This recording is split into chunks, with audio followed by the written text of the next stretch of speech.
Feeling stuck? You're not alone. Some days feel heavier than others. Maybe you woke up feeling off, or maybe the weight has been building for a while. It's easy to feel like you're stuck in place, like everyone else is moving forward while you're still just trying to keep your head above water. But here's the truth. You're not stuck. You're growing.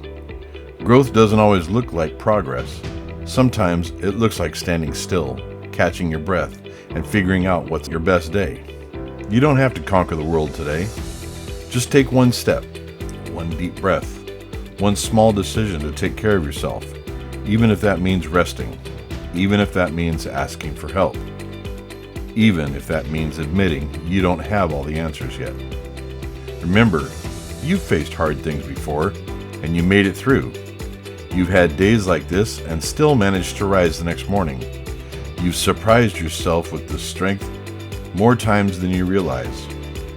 You don't need to have everything figured out today. Just trust that you're moving forward, even if it doesn't feel like it. The fog will clear, the weight will lift, and when it does, you'll see that you're building strength all along. You've got this.